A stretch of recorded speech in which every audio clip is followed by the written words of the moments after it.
Are you really going in there? They say Grandpa Fayam's ghost is super haunted, you know? If you're scared, then just go home, Neng. But Jode and I aren't sharing anything with you.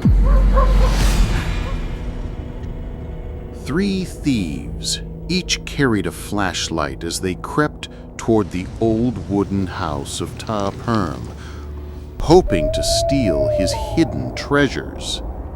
Before them stood a crumbling wooden house set deep within an overgrown orchard far from any other homes. At the door hung a heavy chain and a rusty padlock. Without hesitation, Tiwa stepped forward and struck the lock 2 or 3 times until it broke off with a loud snap. As soon as the door creaked open, their flashlight beams landed on a dusty portrait of Ta Perm, with his date of death written below. But what truly made all 3 of them freeze was the coffin that sat directly in the middle of the house. Tiwa led them inside, eyes locked on the coffin. Around it lay incense burners, melted candles, and dried flowers. Before, Ta Perm had always been a miser, obsessively guarding his wealth. He never shared a single coin with even his closest family. They said before he died, he ordered his coffin to be placed right there inside the house so he could continue guarding his riches even after death. Anyone who dared to pass through this place often ended up experiencing something they'd never forget. What are you doing, just gawking?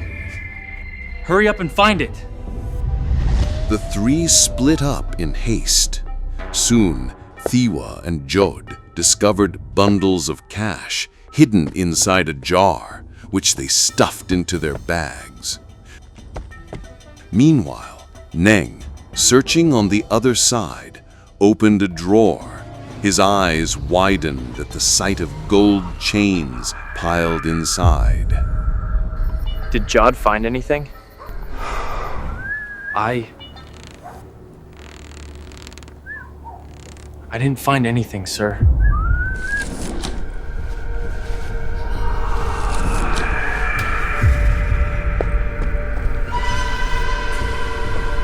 Let's hurry up and leave.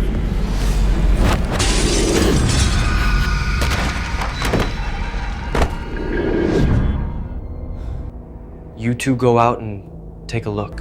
Reluctantly, Neng and Jode exchanged terrified glances before tiptoeing forward, hearts racing.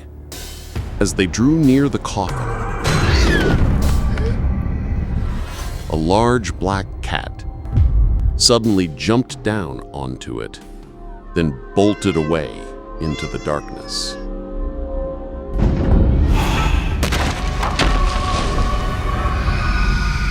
Suddenly, the shrouded corpse of Ta Perm jolted upright, turning its head to glare straight at them. The 3 thieves screamed and bolted from the house in sheer terror.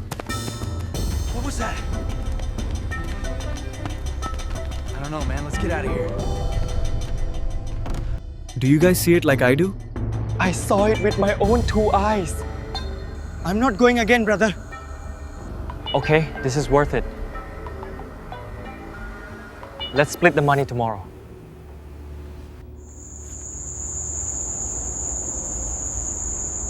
Tonight, Neng lay awake, tossing and turning, unable to stop thinking about the gold he had found in Ta Perm's house. Despite his fear, greed slowly took hold and finally won.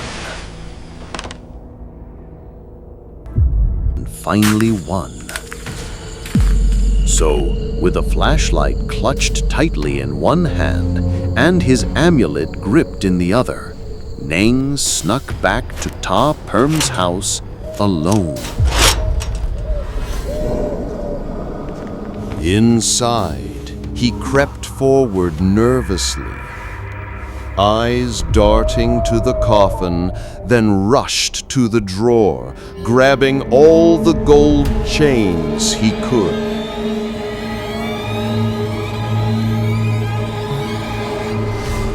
As he finished, his eyes drifted back toward the coffin.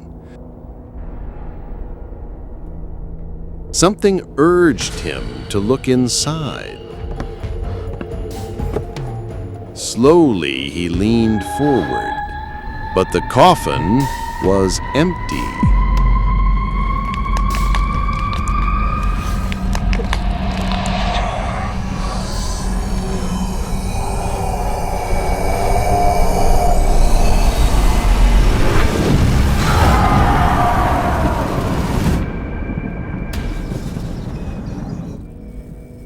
Tiwa and Jode woke up, ready to split their haul, but Neng was nowhere to be found. Or did he sneak back to Grandpa's house again, brother? Could be. That coward's also a liar. He's tricked us before, kept money for himself.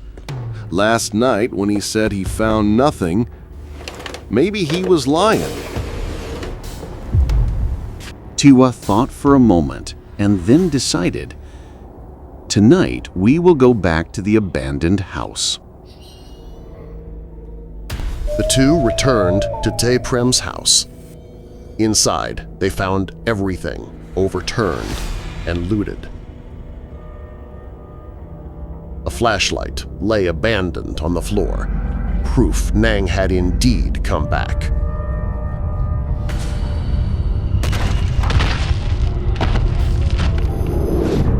A sudden noise from inside made them jump.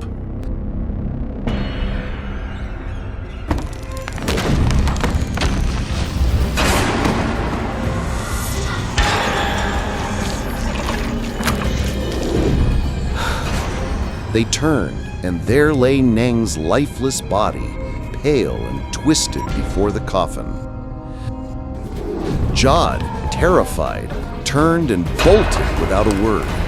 He ran blindly, not caring which way he went, until he tripped and crashed face first into the dirt. By the time he stood, gasping, he realized he was completely lost among the dark, tangled trees of Ta Perm's orchard.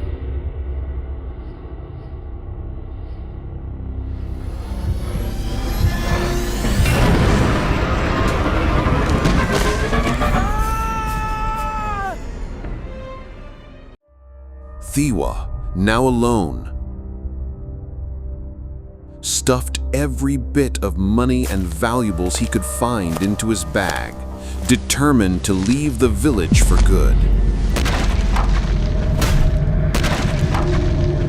But just as he reached the door, a noise outside made him freeze.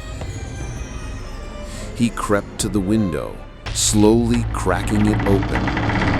And there stood Ta Perm, banging his head against the door with a sickening thud, thud, thud. The corpse suddenly twisted, turning to face him directly. Thiwa slammed the window shut and hid in the corner, watching as the door shuddered and pounded all night long.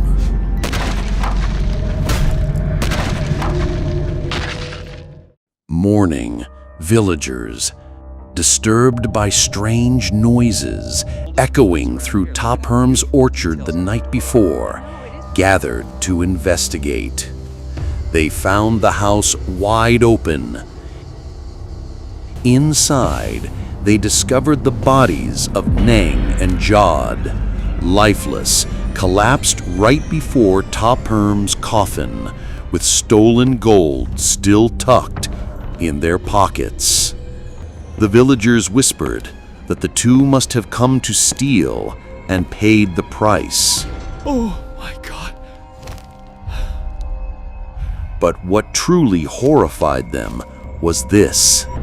The corpse of Ta Perm was gone, vanished from the coffin with no trace of where it might have gone. Thiwa thought he'd escaped, hiding out with his stash of money at a safe house far from the village. He told himself he'd lay low for a while, then slip across the border.